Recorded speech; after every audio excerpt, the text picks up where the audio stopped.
اس حیوان انسان کا وجود زمین سے ہے، مٹی سے پیدا کی، مٹی سے، گارے سے، تین لازب سے، چپچپانے والے گارے سے، وہ جس میں کہ بدبو پیدا ہو جائے، یہ ساری باتیں کہی گئی ہیں۔ اور سائنس بھی کہتی ہے مٹی سے پیدا ہوئے، کیسے پیدا ہوئے اس میں اختلاف ہے، لیکن یہ کہ ہے مٹی ہماری اوریجن، قرآن بھی کہتا ہے اور سائنس بھی کہتی ہے۔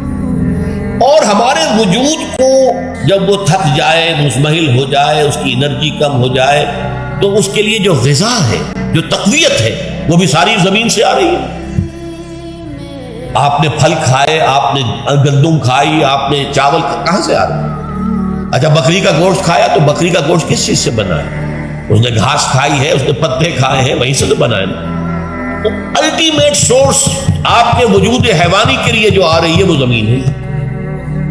وجود روحانی کو بھی تقویت کی ضرورت ہے، وہ بھی مزمحل ہوتی ہے، کمزور ہو جاتی ہے، خاص طور پر جبکہ وجود حیوانی کا اس پر غلبہ ہو جائے، تب تو یوں سمجھیے کہ وہ بالکل بے ہوش ہو کر موت کے قریب پہنچ جاتی ہے۔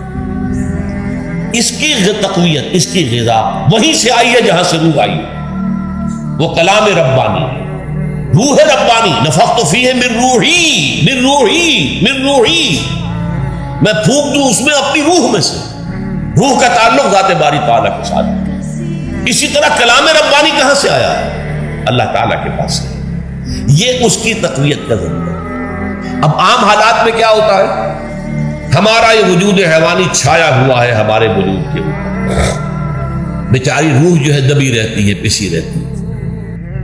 اگر خدا نے خواستہ ہم گناہ گار بھی ہیں، گناہ پر گناہ کا ارتکاب کر رہے ہیں، تو وہ روح جو ہے وہ قلب کے آئینے شیشے کے اندر ہے۔ فیہا مصباح، المصباح فی زجاجہ، الزجاجہ کانہا کوکب دری، قلب جو ہے ایک شیشے کے مانند ہے جس کے اندر روح کا چراغ جل رہا ہے۔ اب اگر یہ اوپر جو شیشہ ہے اس پر دھواں آ گیا، لالٹین کی چمنی پر دھواں آ گیا، تو روشنی باہر تو نہیں آئے گی۔ اگر انسان گناہ کرتا ہے تو قلب پر رین، زنگ آ جاتا ہے، یا حضور نے فرمایا ایک داغ لگ جاتا ہے، اور گناہ کرتا ہے اور داغ لگتا ہے، اور گناہ کرتا ہے اور داغ، یہاں تک کہ بالآخر پورا قلب سیاہ ہو جاتا۔ اب وہ روح اندر بند ہو گئی، وہ دفن ہو گئی۔ اس کے لیے اب ضروری ہے کہ اب ایک پروگرام ایسا دیا جائے جو ریورس ہو جائے۔ دن میں روزہ رکھواؤ تاکہ وہ جو اینیمل انسٹنکٹس ہے وہ دبے، تو جب یہ وزن جو ہے اس کے اوپر کم ہوگا تو کچھ سائی آف ریلیف سے ملے گا۔ جیسے بے ہوش آدمی پڑا ہے، اسے کوئی ہلکا سا ہوش آ رہا ہے، آپ نے پانی کے کچھ چھینٹے لیے، اس کے بعد آپ نے رات کو کھڑے ہو کر قرآن کے انوار کو اتارا، بارش برس رہی ہے روح انسانی کے اوپر، قلب روحانی، قلب انسانی کے اوپر، جس میں کہ وہ روح جو ہے وہ دفن، وہ زندہ ہوگی اثر نو، ہوش میں آئے گی، اور ہوش میں آئے گی تو دو کام ہوں گے۔ ایک تو اسے قرآن کی عظمت کا احساس ہوگا، یہ قرآن میری حیات تازہ کا ذریعہ بنا ہے، میں دب گئی تھی، میں پس گئی تھی، میں بے ہوش تھی، میں نیم مردہ تھی، اس قرآن کی بارش نے، یہ ترشح جو ہوا ہے مجھ پر، اس نے مجھے حیات تازہ عطا فرمائی۔ یہ جو قدر کا احساس ہوگا قرآن کا، لعلکم تشکرون، تاکہ تم قرآن کی عظمت سے واقف ہو۔ ایک انسان بھوک کی وجہ سے اس کا شوگر لیول اتنا گر گیا کہ بے ہوش پڑا ہوا، اب ظاہر بات ہے کہ آپ اسے کچھ پانی کے چھینٹے دیں گے تو کچھ ہوش میں آئے گا، پھر غذا دیں گے تو اب وہ پوری توانائی پر آئے گا، تو معلوم ہوگا اسے اس غذا کی کیا قدر و قیمت ہے۔ اگر آپ کو بھوک ہی نہیں لگتی تو غذا بے معنی ہے، پیاس ہی نہ لگے تو آپ کو کیا معلوم کہ اس پانی کے اندر کتنی بڑی عظمت ہے، یہ میرے لیے کتنا بڑا انعام و احسان ہے اللہ کا۔ وہ تو پیاس پر، جان پر بنی ہوئی ہو، اور پیاس اس وقت آپ کو ایک گھونٹ پانی کوئی دے دے تو آپ کو معلوم ہوگا دنیا و مافیا سے بڑھ کر ہے یہ ایک گھونٹ پانی جو مجھے ملا۔ اسی طرح جب روح دبی ہوئی تھی حیوانی وجود کے بوجھ تلے، جبکہ وہ نیم خابیدہ یا نیم بے ہوش یا بالکل بے ہوش تھی، وہ دن میں تو روزہ رکھ کر اس پر سے حیوانی وجود کا وزن کم کیا گیا، اسے ایک ریلیف ملی۔ رات کو قرآن مجید کے انوار و برکات اس میں جذب کیے گئے تو اس کو پوری توانائی حاصل ہوئی۔ اس پوری توانائی کا پہلا نتیجہ تشکر، قرآن کا شکر، الحمدللہ الذی انزل علی عبدہ الکتاب ولم یجعل لہ عوجا. پھر وہ قلب کی گہرائیوں سے نکلے گا. سارا شکر اس اللہ کے لیے جس نے اپنے بندے پر صلی اللہ علیہ وسلم کتاب نازل کی اور اس میں کوئی کجی نہیں رکھی, کسی طرح کی ایش پیش نہیں. یا تبارک الذی نزل الفرقان علی عبدہ لیکون للعالمین نصیرا. بڑی بابرکت ہے وہ ذات جس نے اپنے بندے پر فرقان نازل فرمایا تاکہ وہ تمام جہان والوں کے لیے نذیر اور خبردار کرنے والا بن جائے. یہ قرآن کی عظمت کا احساس. اور ظاہر بات ہے جس قدر کسی نعمت کی قدر و قیمت کا احساس ہوگا اسی قدر تو آپ شکر ادا کریں گے. اگر آپ نے کسی بچے کے ہاتھ پر ہیرا رکھ دیا, اسے کیا پتا یہ ہیرا کس بلا کا نام ہوتا ہے, وہ سمجھے گا کانچ کا ٹکڑا ہے. لیکن اگر کوئی واقعتاً کوئی جوہر شناس ہو, جوہری ہو, اس کو آپ ہیرا دیں گے تو اسے معلوم ہے کہ مجھے کیا چیز دی گئی. اس کے اندر جو شکر پیدا ہوگا وہ اس بچے کے اندر تو نہیں پیدا ہو سکتا جسے معلوم ہی نہیں. تو قرآن مجید کی اصل عظمت سے انسان واقف کب ہوگا؟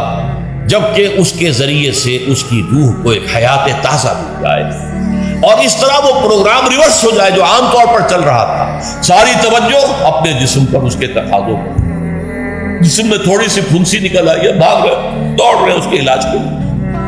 کوئی اور مرض لاحق ہو گیا, بھاگ رہے دوڑ رہے اس کے علاج کے لیے, بڑی بڑی فیسیں بھی دے رہے. ساری جسم کی پرواہ ہے. روزانہ نہا رہے ہیں اور اچھے سے اچھا صابن لا کر نہا رہے ہیں, وہ جسم کی پرواہ ہے نا, اس کی دیکھ بھال ہے. روح کی طرف توجہ ہی نہیں. یہ ہے وہ بات جو کہی گئی ہے سورہ حشر میں, جس سے علامہ اقبال نے پھر اپنے فلسفہ خودی کی اساس اور سورس قرار دیا. وَلَا تَكُونُوا كَالَّذِينَ نَسُوا اللَّهَ فَأَنسَاهُمْ أَنفُسَهُمْ أُولَٰئِكَ هُمُ الْفَاسِقُونَ. دیکھو اے مسلمانوں, ان لوگوں کے مانند نہ ہو جانا جنہوں نے اللہ کو بھلا دیا تو اللہ نے انہیں اپنے آپ سے غافل کر دیا, اور یہی لوگ فاسق و فاجر ہیں. یہ سوال پیدا ہوتا ہے کہ انسان اپنے آپ سے کہاں غافل ہوتا ہے؟ جہاں اپنے وجود حیوانی سے غافل ہوتا ہے.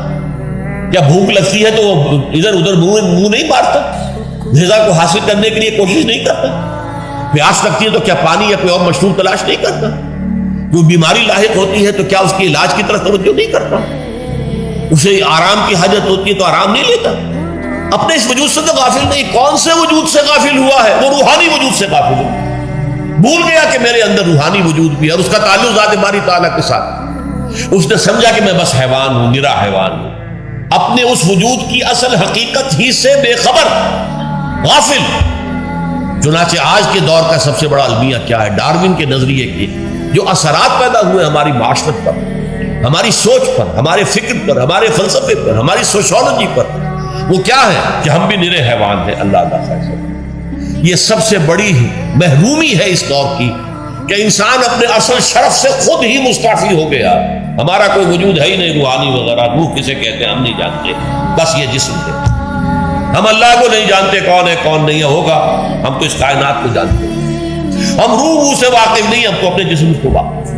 آخرت سے ہمیں کچھ پتہ نہیں, شاید ہو شاید نہ ہو, کچھ پتہ نہیں. لیکن یہ زندگی تو ہے, اسے ہم جانتے ہیں. یہ ہے آج کے انسان کا سب سے بڑا عالم. اور یہ ہے ماس سکیل کے اوپر ارتداد, ذہنی طور پر مرتد ہو چکے ہیں. انسانوں کی عظیم اکثریت مرتد ہو چکی ہے. یہ ہے در حقیقت کہ روزہ جو ہے اس پروگرام کو آ کر ریورس کرتا ہے. دن میں کھانے پینے, جنسی تقاضے پر پابندی, وہ وجود حیوانی کا وزن کچھ کم, روح جو دبی ہوئی تھی یا سسک رہی تھی یا بے ہوش تھی یا نیند مردہ تھی, اسے کچھ ریلیف ملا. اب اس کے اوپر قرآن مجید کے تیرے ضمیر پہ جب تک نہ ہو نزول کتاب, گرہ کشا ہے نہ راضی نہ صاحب کشاف, ہمارے دلوں کے اوپر بارش ہو رہی ہو انوار قرآنی کی.